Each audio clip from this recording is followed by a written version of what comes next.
की संयम साधना में सहयोगी साथी मिलन अत्र उपस्थित धर्म प्रेमी बंधुओं माताओं तथा बहनों, आज से 74 वर्ष पहले श्रवण संघ की नींव रखी गई और कहाँ रखी गई?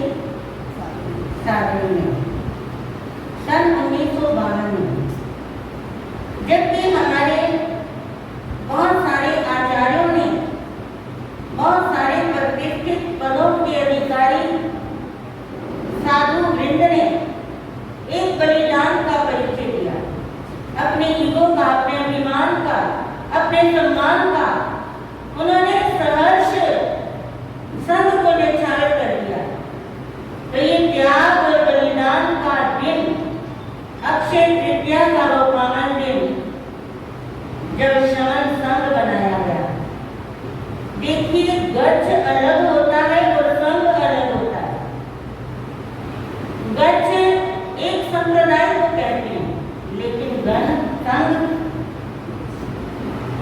है पूरे संघ। तो ये श्रवण संघ जो सागर है, जो उदार है, जो हर किसी को अपने साथ में स्थान देता है,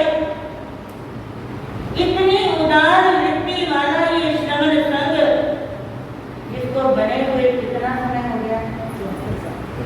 75वां प्रारंभ हो गया। अक्षय तृतीया से 75वां वर्ष ये सर्वश्रेष्ठ ये वर्ष है, क्योंकि अमृत महोत्सव मनाने के लिए हमारे परम श्रद्धेय परम पूज्य उपाध्याय गुरुदेव श्री रविंद्र मुनि जी महाराज साहब ने ये आयोजन किया है, ताकि सबको पता चल सके कि श्रवण संघ को बने हुए कितना समय हो गया है ना?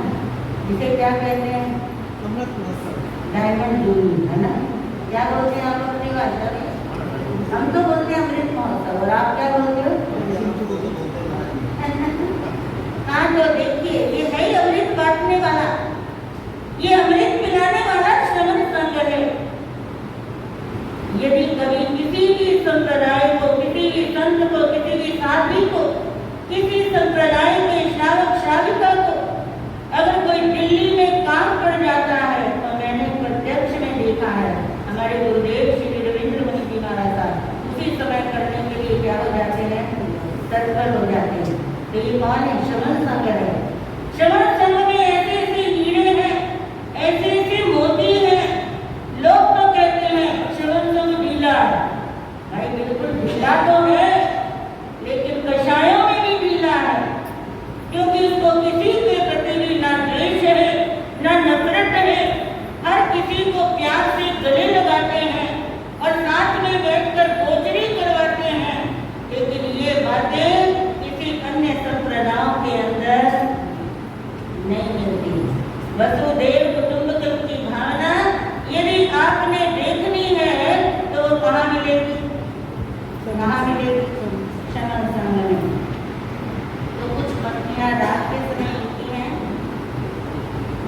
अक्षय तृतीया का सर्वश्रेष्ठ दिन, संगठन का गूंजा नारा, बना श्रवण संघ हमारा, बना श्रवण संघ हमारा।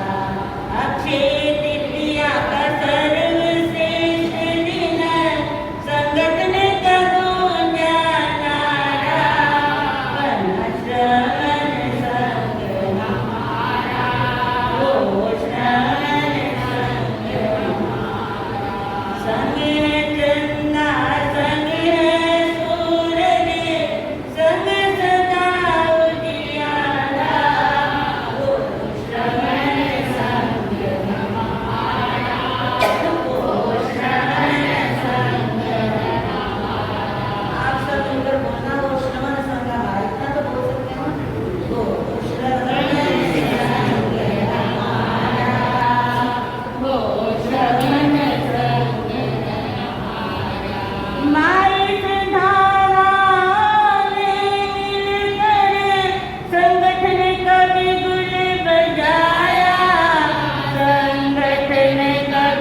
जी महाराज की परंपरा से आती हैं। आपकी बोली जी श्री स्वर्णकांता जी महाराज, जिनका कि पंजाब परंपरा के साधवी मंडल में बहुत अहम स्थान, सुवर्ण संघ के साधवियों के अंदर बहुत प्रमुख स्थान रहा है। श्रद्धे साध्वी श्री स्वर्णकांता जी महाराज के बहुत बड़ा जो एक सामाजिक अवदान है, उन्होंने जो जैन आगम है प्रथम बार पंजाबी भाषा में अनुवाद कराए और उनको प्रकाशित कराए। तो मानता हूँ कि वर्ष के अंदर जिन बातों का उल्लेख करना चाहिए, उल्लेख इस बात का भी हो कि स्वर्ण संघ का जो साहित्य है उसने जैन समाज के लिटरेचर में भारत की संस्कृति को कितना समृद्ध किया और उनकी भावनाओं में स्वर्ण संघ का योगदान है। तो उसके अंदर स्वर्णकांता जी महाराज ने आगमों का जो मूल प्राकृत के आगम है उनको पंजाबी क्षेत्रीय भाषा में अनुवाद करा के प्रकाशित किया। वो एक बहुत बड़ा काम उन्होंने किया। मैं उनको भी आज इस अवसर पे श्रद्धांजलि प्रदान करूँ। इसी श्रृंखला में मैं निवेदन कर रहा हूँ, हमारे आज मुख्य संयोजक आदरणीय भाई श्री यशवंत जी जो कि जैन कॉन्फ्रेंस के कार्याध्यक्ष भी हैं, कि वो स्वागत उद्बोधन दें और सभी लोगों से मेरा निवेदन रहेगा कि बहुत संक्षिप्त में अपनी बात करेंगे ताकि एक सांकेतिक जो कि विचार विनिमय है हम लोगों के बीच में हो। और ये कार्यक्रम को संजोने में और हमें आगे बढ़ाने में जिन्होंने विशेष प्रेरणा रही और रूपपुर बिहारी, अभी मैं बैठे बैठे विचार करना सोच रहा था कि कुछ दिन पहले तो हमने इंदौर में आपके दर्शन किए थे, परम शरीर राजेश मुनि जी महाराज, और कितना रूपपुर बिहारी वैसे नहीं कहते। और अभिग्रहधारी ऐसे महान आत्मा श्री राजेश मुनि जी महाराज, और अभी पंजाब से जम्मू से बिहार करते हुए चातुर्मास पहला पिछला जम्मू में था, कोकिलाकंठ पंजाब विराटना महासाधु श्री केना जी महाराज, जो भी जम्मू से बिहार करते करते अभी कुछ दिन पहले ही 4-5 दिन पहले ही आप दिल्ली में पधारी हैं। और हमने आपको विनती की चरणों में कि इस शुभ अवसर पर आपका प्रकाश हो। महासाधु श्री केना जी महाराज सभी कार्यतर आत्माओं के चरणों में श्री और श्रावक श्राविका जहाँ पर हो वो तीर्थ बन जाता है। आज हम यहाँ पर तीर्थ में बैठे हुए हैं, सभी का हार्दिक स्वागत अभिनंदन। Shri all India Shwetambar Samajwadi Jain conference के राष्ट्रीय अध्यक्ष भाई अतुल जी, चेयरमैन साहब अभी आने वाले हैं। वही पारिवारिक कारणों से वो प्रोजेक्ट पधारेंगे। भाई विजय जी हमारे जैसे महासाधु नाम लिया, ये बॉम्बे को भी जोड़ लिया, हरियाणा से जोड़ लिया। जब हरियाणा का नाम आता महासाधु जी, पंजाब का नाम भी अपने आप आ जाता है और उत्तर प्रदेश का नाम भी अपने आप आ जाता है। तो इस तरह हमारे विजय जी, नरेश ओहरा जी, ज्ञान प्रकाश योजना के अध्यक्ष भाई नरेश जी, इस चारों हमारे पाए जिन्होंने अमृत महोत्सव का हमारे भाई अतुल जी,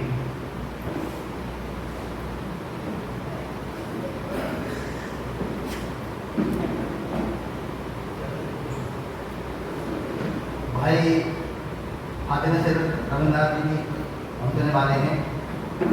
अमरचांद सिंह यहाँ पधारे हुए सभी हमारे पदाधिकारीगण, परम पूज्य प्रवर्तक आचार्य श्री आनंद मुनि जी महाराज, अभिग्रहधारी परम पूज्य श्री राजेश मुनि जी महाराज, पूज्य पंजाब विराटना महासाधु श्री केना जी महाराज के पावन मुनि चरणों में वंदन नमन करता हूं।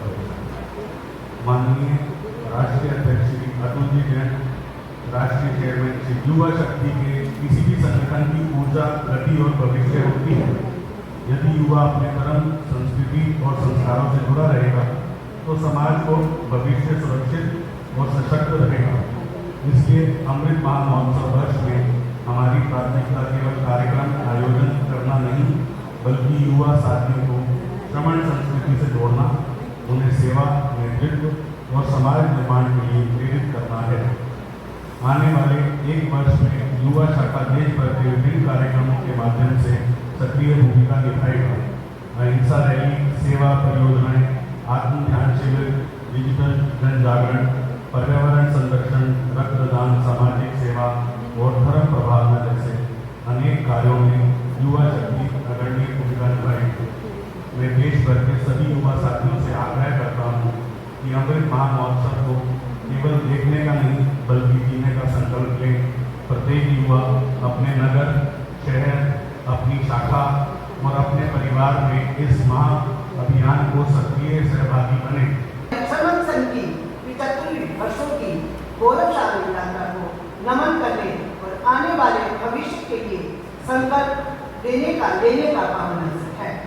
समन संस्कृति ने सदैव हमें अहिंसा, संयम, करुणा, सेवा और संस्कार का मार्ग दिखाया है। इन मूल्यों को समाज तक पहुंचाने में मातृशक्ति की भूमिका सबसे महत्वपूर्ण रही।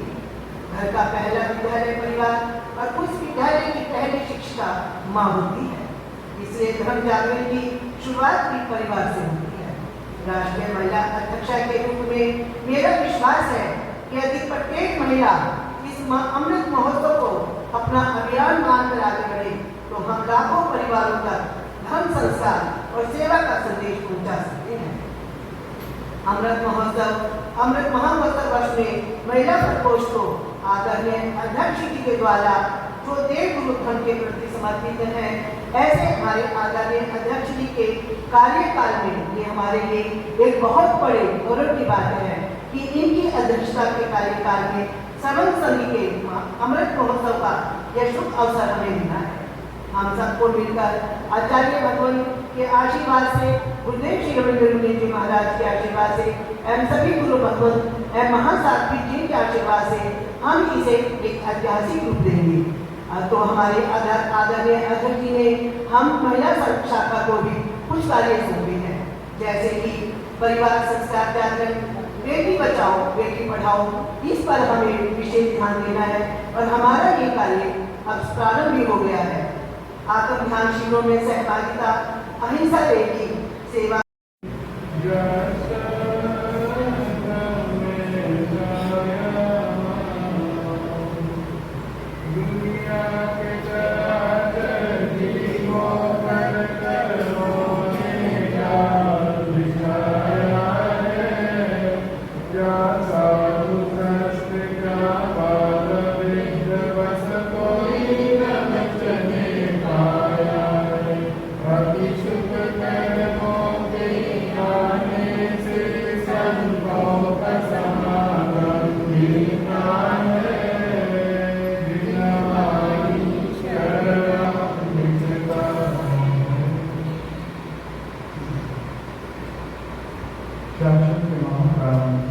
समन संघ का 75वां अमृत महोत्सव का प्रसंग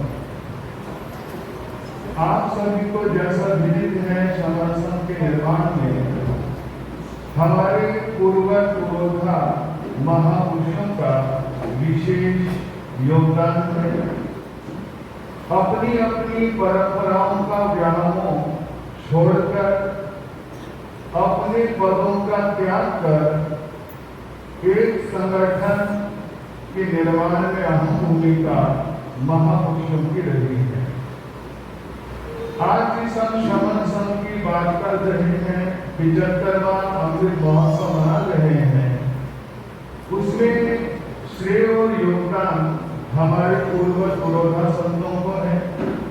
उन्होंने अपने अपने व्यक्तिगत आग्रहों का त्याग किया और संगठन को प्राथमिकता दी, जिसका सफल रूप और सफल प्रयोग समन संघ की वर्तमान स्थिति है।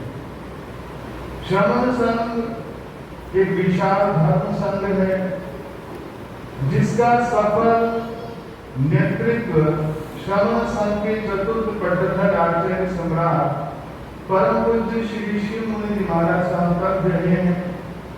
उनकी दीर्घ दृष्टि, दूरगामी सोच समन संघ का डे बाय डे विस्तार हो रहा है। वो महापुरुषों की अगर आप बात करें वो अनेकता में एकता स्थापित करना कोई साधारण काम नहीं है। हमारे भारतवर्ष की भी मूलभूत विशेषता अनेकता में एकता और समन शक्ति हमको वैसे फूलों का गुलदस्ता के समान है, विभिन्न फूल मिलकर जैसे गुलदस्ता बनता है ऐसा समन संघ। ये समन संघ हमारा एक मैसेज देता है, एक संदेश देता है। समन संघ का संदेश है एक आचार्य, एक समाचारी और एक संघ। ये समन संघ का मूलभूत मंत्र है। जैसे कभी विदेश मंत्री महाराज ने बताया और भी बताया, तो आज हमें कुछ रचनात्मक कार्य करके इस समन संघ को गौरवान्वित करना है। मैंने आज सुबह संघ सेतु उपाध्याय रविंद्र मंत्री महाराज साहब से काफी लंबी देर चर्चा हुई। ये ऐसे शख्स है, मुझे याद है 1993 में इंदौर में चातुर्मास आपका हुआ। उस चातुर्मास में पूरे समाज को जोड़ना, घर घर जाना और लोगों के प्रति धर्म की भावना बढ़ाना और एक उद्देश्य समन संघ। हमारा समन संघ संरक्षित हो, हमारा समन संघ अनुशासित हो और हमारा समन संघ जयवंत हो। तो ये भावना आपके अंदर इतनी कूट के भरी है। कोई भी काम बोलो तो समन संघ के अंदर, मैं तो कह रहा हूँ ऐसे विकल्प संघ हमारे बीच में है जिनको उपयोग से निश्चित रूप से अब इन समन संघ को काफी ऊंचाई पे ला सकते हैं। अनेक रचनात्मक कार्य पूरे वर्ष होंगे। उसके अंदर से मुख्य रूप से मैं एक बात अंकित करना चाहूंगा कि देखिए बहुत सारे काम हैं। एक काम जोड़ने का काम करती है,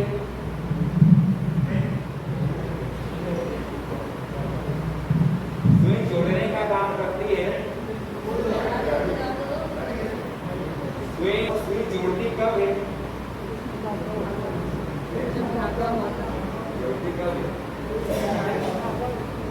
सुई जोड़ती जब है वो कपड़े के अंदर चुभती है। तो फार्मूला ये बनेगा कि जो भी व्यक्ति जोड़ने का काम करेगा वो चुभेगा। दुनिया में सबसे ज्यादा कौन सा प्राणी मारा जाता है? उत्तर दिया गया कि मुर्गा सबसे ज्यादा मारा जाता है। यहाँ से फार्मूला क्या बनेगा कि जो दूसरों को जगाने का काम करेगा वो मारा जाएगा। जो दूसरों को जगाने का काम करेगा वो मारा जाएगा। 9 को एक दिन समझ पड़ी, मेरे से छोटा 8 है, उसने मार दिया झापट किसको? 8 ने मार दिया 7, 7 ने मार दिया 6 ने मार दिया 5 ने मार दिया 4 ने मारा 3 ने मारा 2 ने मारा। अब एक विचार कर रहा है यदि मैं 0 को मारूंगा मैं 0 हो जाऊंगा। किसी भी संख्या में 0 का गुना करेंगे तो क्या आएगा? तो उसने विचार किया कि 0 को मारने की बजाय 0 को क्या करने पास में क्या हो गया? सबसे बड़े बने। श्रमण संघ भी इसी तरह की एक संगठन है कि जो एक का काम करता है और बाकी जितने भी संप्रदाय हैं इंडिया के वो सब 0। क्योंकि कोई सा भी संत किसी भी संप्रदाय से निकाला जाए, बाहर कर दिया जाए, तो श्रमण संघ में इनके गण हैं उसमें विपुल भी है, श्रीमती संतोष सुभाष फोटो भिजवा मतलब भी आ रहे आप श्री इसी श्रृंखला में हमारे सभी पदाधिकारी मौजूद हैं। श्री जटिया जी का श्री सत्यनारायण जटिया तो बहुत सिंबॉलिक सा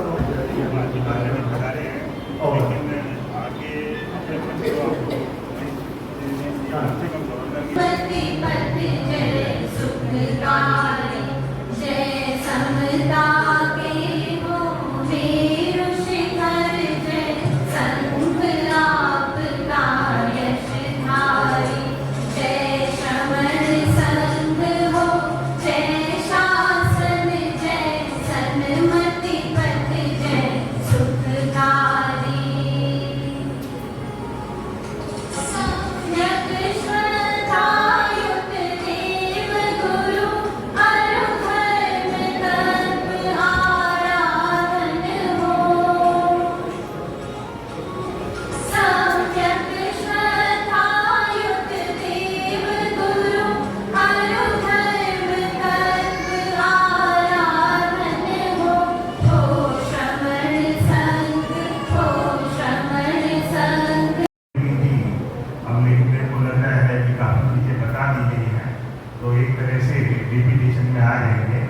तो ज़्यादा बेटर रहेगा कि जो चीज़ें हैं उनको थोड़ा सा मैं डिटेल में और आपके सामने रख दूँ।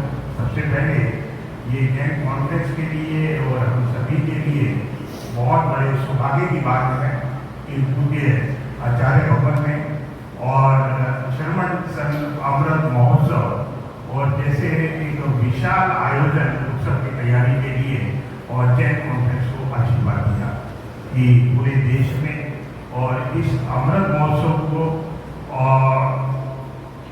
सार्थक किया जाए और कॉन्फ्रेंस में पूरा विश्वास रखी गई और कॉन्फ्रेंस ही और इस कार्य को कर पाएगी और उसके लिए पूज्य उपाध्याय भवन रविंद्र मुनि जी महाराज साहब के मार्गदर्शन में लगातार एक रूपरेखा और हम लोगों ने तैयार की है।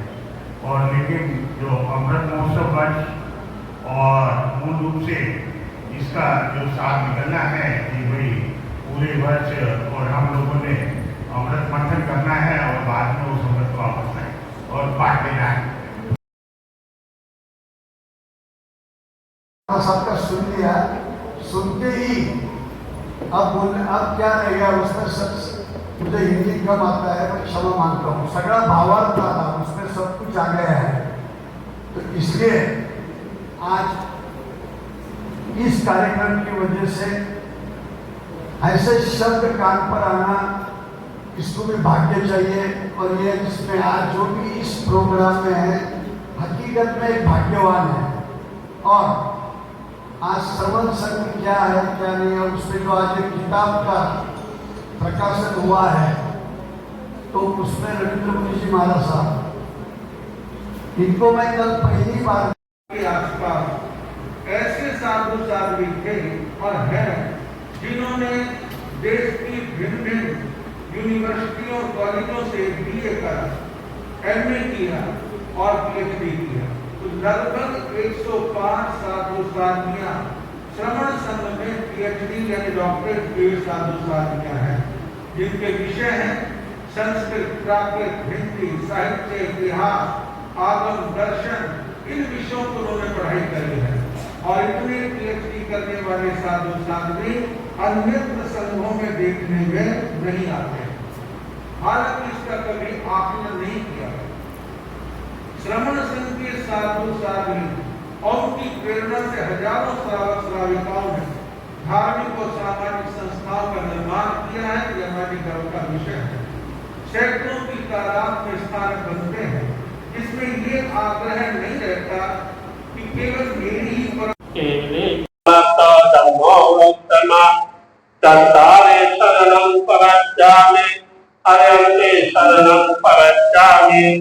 सिद्धि शरणं प्रगच्छामि, साहो शरणं प्रगच्छामि, केवलं धम्मं शरणं प्रगच्छामि। ये चार शरण आपने और न शरणा और जो बरसानी आपने अक्षय हमारे